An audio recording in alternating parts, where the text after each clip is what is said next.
Hi, my name is Richard Pennycook and welcome to Export Kit. In this example, we'll actually be looking at the security of JavaScript, considering Lightning Storm is actually a web-based platform, or actually the lack of security in some cases. So we're going to take a look at 4 major players on the internet scene just to compare them to how Lightning Storm, its JavaScript security, compares to them. Let's just put it that way. So we're going to look at Google, we're going to look at Facebook, we're going to look at Twitter, and we're going to look at Wix. These are 4 major players on the internet scene, and you should be familiar with each. Now, if we take a look at each website, let's actually take a look at the actual URLs. So for Google, they're using HTTPS. Facebook is using the same. Twitter is using the same. You can see that their signage actually includes their name a little bit better. And Wix is using pure HTTP. Now, there is no further security in using HTTPS. Do not be fooled. That does not provide any type of security. If you're using a web proxy of any type, and that does not include the network monitoring tools that are included in browsers. If you're using an actual web proxy, you can easily decrypt any HTTPS message by just signing your own certificate. So do not be fooled by any type of security that is advertised. There is none by using a secure HTTP protocol. So let's just move on from that. You can Google it, you can research it on your own time. We're going to look at the actual security that's used to perform the rendering of each of these clients. Now, if we open up our inspectors that are included in the browser, and we take a look first, let's see, this is Facebook, and we're going to discuss this message that Facebook provides in the console. It's actually very amusing. If we open up and we take a look, this is Google itself, and this is Twitter. Now you'll see that we do have some things highlighted. I was actually just previewing these quickly before the video was done, and these are just simple methods that you can see very quickly. And we look at Wix. Now, comparing these, if you're unfamiliar with code, you should probably either stop this right now or become familiar with code. What we're going to be doing is taking a look at some of the raw syntax that is used to actually render pages. So if you deal with pure design, this might be a little bit nerdy for you. Now, if we go and we look at each console, you'll notice that Facebook off the bat is the only one to give a message directly in the console when you open it. And this kind of goes to show exactly who gets hacked the most. There's no other reason as to why you would actually include a message in the console debugging. But if we look at the network, you can actually take a look at all the files that are loaded to render each page. Now, it's irrelevant what file we call. What we're just going to basically demonstrate is the encryption or algorithm or obfuscation that each uses depending on what platform it is. So if we look at Facebook, you can actually take a look at the code. Just off glance, and again, if you're unfamiliar with code, again, this might be nerdy. Off glance, I can tell that this is using closure. The reason is because the properties of each of the functions or methods, whichever you prefer to call them, they're using A, B, C, D, E, F, G, whatever it goes up to depending on the property count.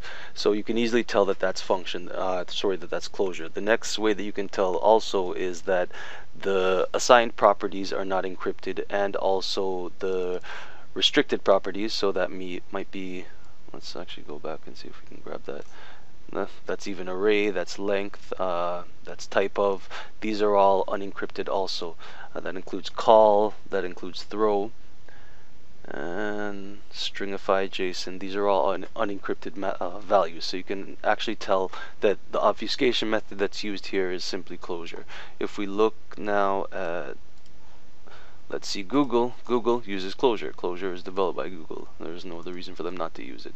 So you can tell again by the same methods where their actual properties, well, here they're using, I guess, non-scripted values, but they're using A, B, C, D, E. That's the common way to tell that it's an actual closure platform. And again, the strings and the registered and the common methods are not encrypted also. If we take a look at Twitter also uses closure. You can tell again by the simple property encryptions. And again, the strings are not encrypted, the registered or restricted, and also the common methods are not encrypted also. If we take a look at Wix, now Wix, it's very surprising that what they would do is pretty much just include the entire JavaScript. Not sure why, but that's kind of what they do. So now the question begs to differ. Well, if these are the major players in the game, and they are, be it that it's either Google, it's Facebook, it's Twitter, it's Wix, and there are a bunch of others. We could have shown you Microsoft, we could have shown you many other websites. Mind you, we did not hack anything. This is public information. This is the information they send to your browser to render your site. So you have to wonder, if this is what the major players do, is there a way to protect your code even further than what they do? Now, you might have heard of some platforms that might pack your JavaScript code, or they might obfuscate it in some way. Do not be fooled. There is no protection with that whatsoever. Anything that you can evaluate, you can alert or log in the console, so, or do a toString on the actual method itself. There is no protection in that. Now again, the question is there a way to protect this any further? Let's take a look. For the next phase, what we're going to do is we're going to take a look at the individual code snippets from each of the platforms. So we can just start, and what you're going to need is some type of beautification that just makes it simpler and easier to take a look at the code. We could use this for Facebook. Let's just see if there's anything else really quick.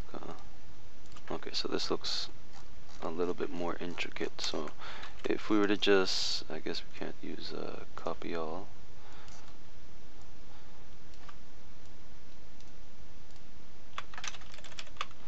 So let's just take a look at this. And with the beautifier, what you'll end up getting is just more organized code view. So if we were to look at one of these, you can see again this is closure simply because of the way that the properties are assigned. And if we scroll through really quick, you can see that there are a lot of methods and strings that we can easily now decrypt simply because the code itself is not encrypted. So we can just take a quick scroll through. You can tell that this already at the very bottom, it has a couple thousand lines. So you'd have to go read it on your own time. Now if we take a look at, let's say, Google. Google seems to include a few. Again, nothing we're doing here is illegal. This is public information that is available on your browser. This is using Google's inspector, so blame Google if you have access to it. And we take a look at this. Let's just beautify it too. Well, we can tell Google uses a lot of different methods that they, or actually I should say JavaScript files that they kind of compile into one just based on the way the code is rendered. But again, you can see closure just again based on the naming convention of a few of the properties and the methods. But you can see that a lot of the reserved methods, they are unencrypted, as well as the strings. So there's a lot of information that is now visible. So that's Facebook, that's Google. Let's take a look at Twitter.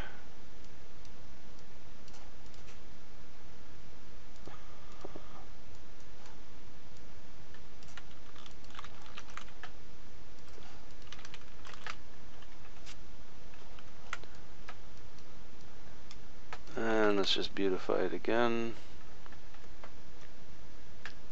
So you can see again a lot of information is present. Now this seems like it uses closure at some points, but not at all. So it doesn't look like they're rendering directly with closure. It more looks like there are some files that they have that have already been minified in some way, so they're including that on the fly. And the last one let's take a look at is Wix. Now Wix itself, it's actually pointless apparently based on their code to look at it and beautify it because it's already beautified.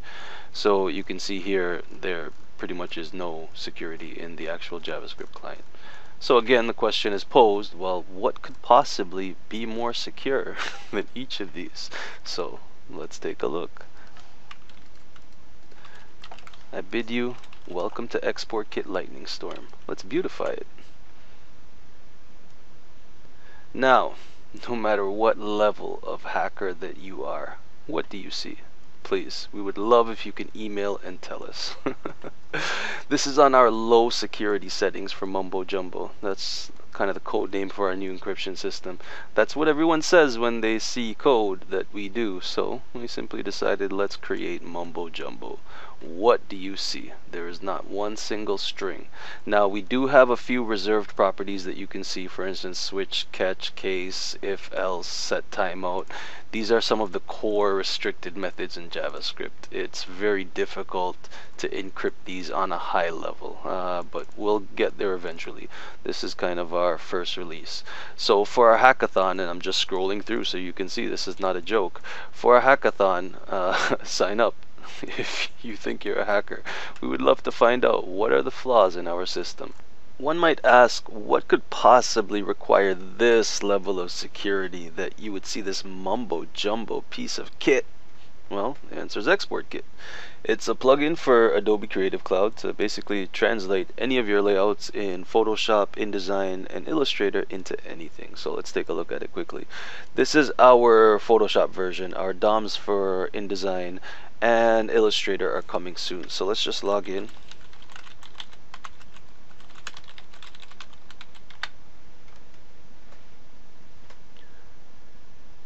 Whoops, made a mistake.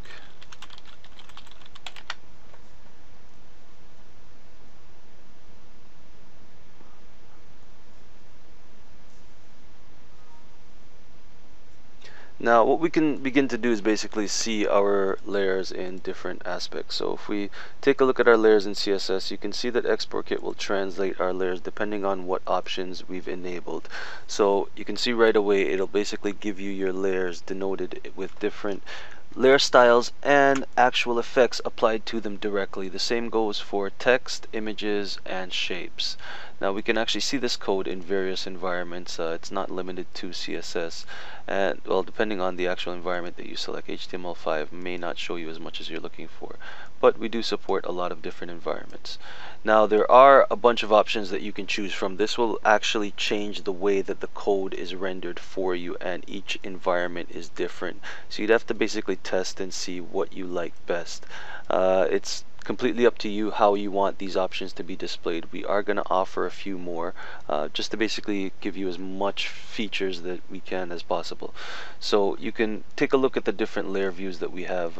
Again, there are a few that we support, and you can see how they actually translate your own PSD into the actual environment that you've selected. Now amongst the layer views, there are also imaging options that we have, so you can basically just transfer this layer to the actual image that you'd like, be it PNG, JPEG, or GIF. Now you can also turn any individual layer or layer group, let's say we wanted a button 4 here, into a PSD on its own. So this way you can modify this individual element. Now if we continue, what we can do also is basically convert each layer segment into images. Let's actually just open up another PSD for this. So right now we were just working with basic elements. So you can see that this was the layer that we exported, and there are no skins that we actually generated. So let's go to another PSD. Let's take a look basically at some rendering. Okay, so this we can just basically generate these images right away. You can see that we have a few different generation types, I guess I could call them, be it the JPEG, GIF, and PNG, and there are a few options that you can choose from depending on what you're looking for. We also have sprites, so I'll demonstrate that. Yeah, I guess I could skip the PNG. This will generate PNGs also. So you can pick the type of sprites that you'd like generated. Export Kit will basically now render this content as the actual options that you've selected. Now we also have snapshots that we can take, so you can choose the size of your document or include a watermark if you'd like. So let's just take a snapshot of that.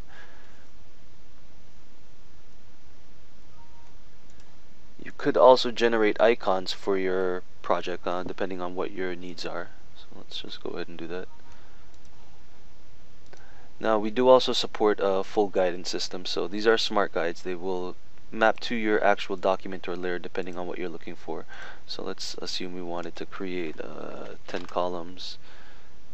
Let's just take out that middle guide. So we have our 10 columns created. Assuming that we didn't want columns, we wanted 4 rows with padding of, let's say, 50. And there we go. We have all our guides created for us. Now the same will go per se. Let's assume we wanted to do this on a layer. So we'll guide that layer directly also. Now we also have our tools segment. We did explain in another video that our tools, it's not complete, whereas our UI builder is missing. There are a few elements that we do not have in our Lightning Storm edition yet. It's still in beta phase, but we will include these as soon as they are available. So we can add our layer tags to any individual layer. Let's say we wanted this to be a link tag, and let's make it web, and let's make it go to Google. Whoops, didn't want to do that. And there we have our link tag. So the best feature of them all are the exports, and let's go ahead and let's actually export an entire document just so we can test this live. Let's go to we just need a fixed height example. Let's take a look at the home page. So this is the actual document, and let's give this an HTML export. Let's make it CSS images. Now there are not really any, actually let's take off height overflow, make it centered, and let's go ahead with this. So this will give you an idea of the speed of Lightning Storm. You can see it's relatively the exact same.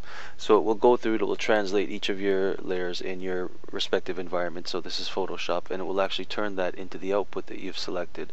So we have many different output environments. After the HTML is complete, we'll test Android and WordPress. They are significantly longer exports, so I'll probably just skip certain segments in the video just to kind of speed up the process. But this is just a full live export so you can see the speed that it will do. Now, again, the same rules apply as our previous plugin, where the more layers you have, the longer the export will take. So again, if your document is huge, if you have a 100 meg document, it will likely take a couple of minutes to export. So we're just going to let this complete just so we can see. And then we'll take a look at some of the actual exports themselves, and we'll also complete our Android and WordPress export.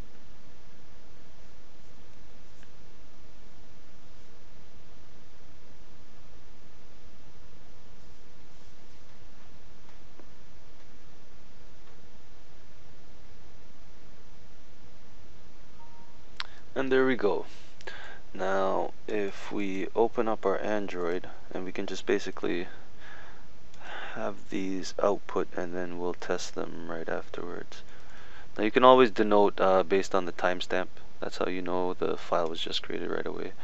Let's see.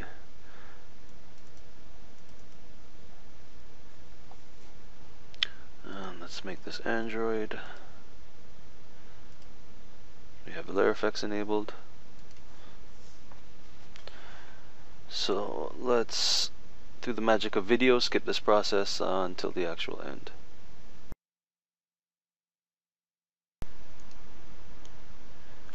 And our export is complete. Let's go ahead and open up WordPress.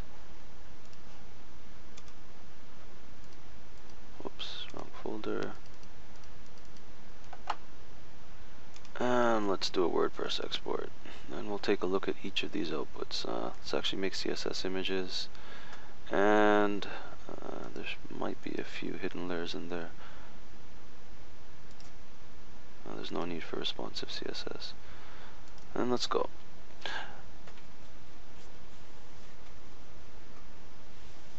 And through the magic of video, also with this, what we will do is speed up the process by skipping it. Okay, so our export's complete. What we can do now is take a look at each of the projects that we just exported. So we can go ahead and close Export Kit. And if we go back to each of our project folders, let's just go and do them all in order, one by one. So we started off with basic rendering. Let's just actually open up our browser. So if we take a look at some of the outputs, we have our sprites, so we can actually just look at our sprite sheet. You'll see that it did generate our sprite sheet correctly based on our actual layout in Photoshop. Well, actually I should say the elements sprite sheet is generated based on each actual individual layer element. Now we can actually take a look at some of the other outputs, and if we jump to our basic template, we did a HTML. Let's look at that. So you'll see that this now exports fully. Now what we're going to do is we're going to take a look at our Android and our WordPress output. These are slightly different because you cannot just simply load them into the browser. So let's start with Android first. This is our actual folder. So I'm just going to actually open up Eclipse. So we can go ahead and just import the project. We want to import an existing. Now you may see the error that R cannot be generated, and all we'll have to do is basically just restart Eclipse, and this just depends on your environment itself, and it's actually given us that error, so we can do that. Let's just take a look. Invalid resource, R cannot be resolved. So what we have to do is just restart Eclipse. Now once Eclipse restarts and the Android SDK loads, we should see no compile errors, so we're just going to give it a second. And you can see that in the problems view. So what we're going to do is we're just going to take a look at a few of the actual layouts, just to basically denote that they actually work.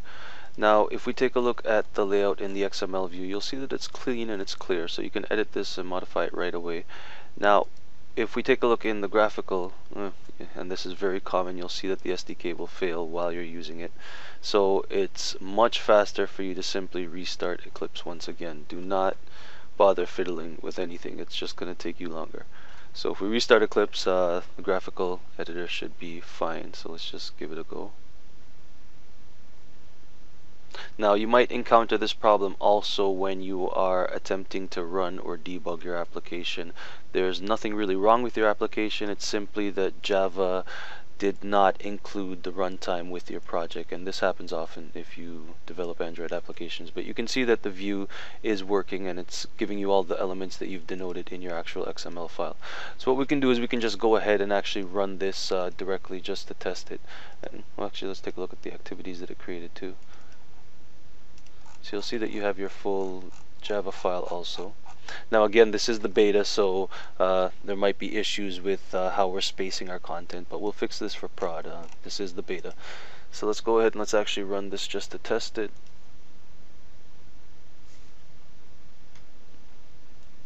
Oh, this is very large. Let's change the size slightly.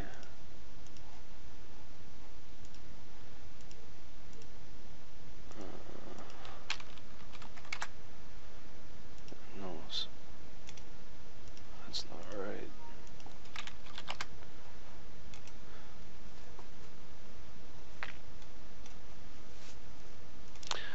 Okay, so we're gonna have to wait for the emulator to actually load Android. This could take a second, so let's just go.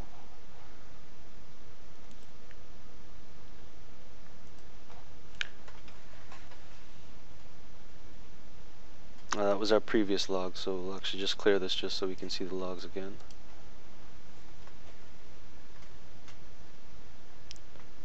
Now depending on the speed of your system, this can take some time, so through the magic of video, let's just skip this.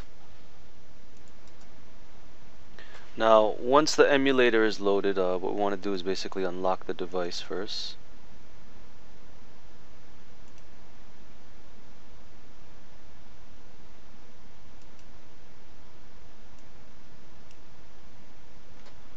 Okay, and let's go ahead and let's load our application.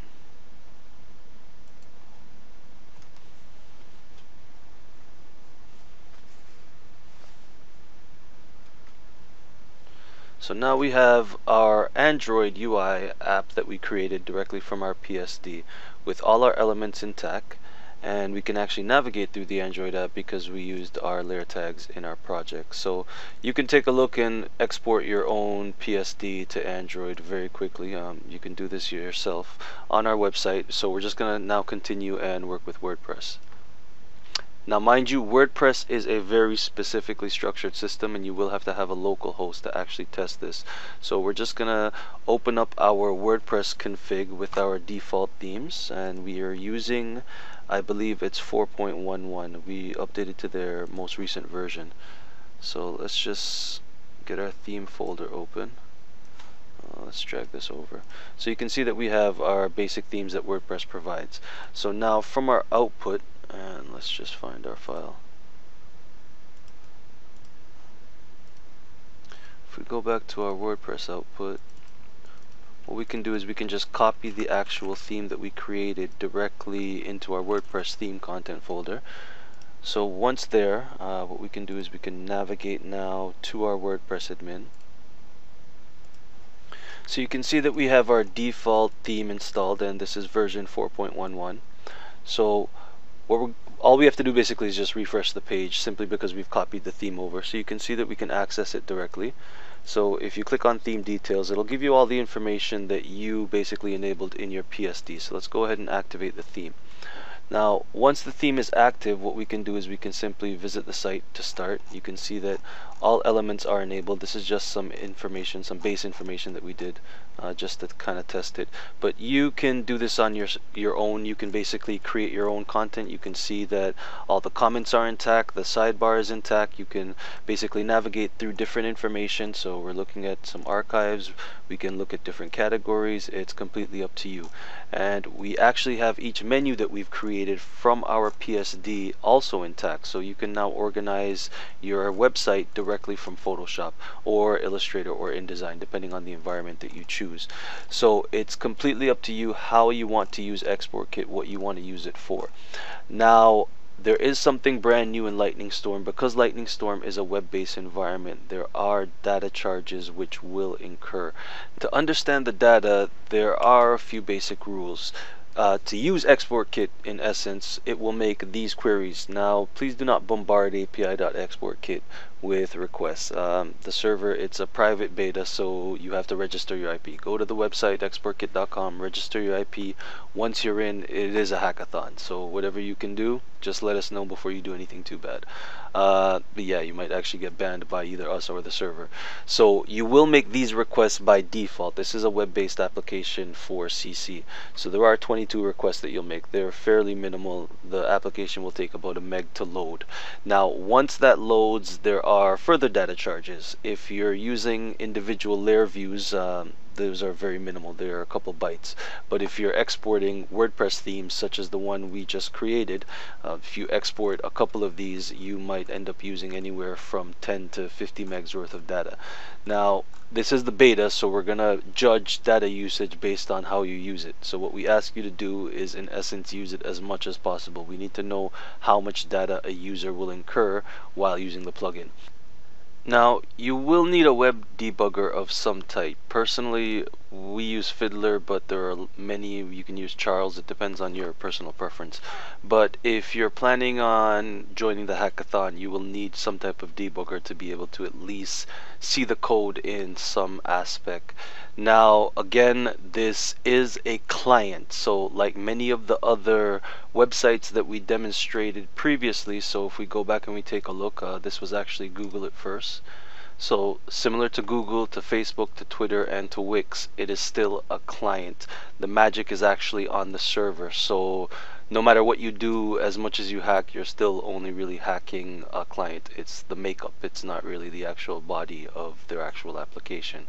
So with ExportKit, it resides the same. As much as you see within Photoshop, it's actually happening on the server. So the hackathon is just for fun. Just show us exactly what we are lacking on our client side. You know, where are the flaws that we can actually make better. So join the ExportKit Lightning Storm beta. Visit exportkit.com and you will see a link for it, and let us know what can you find.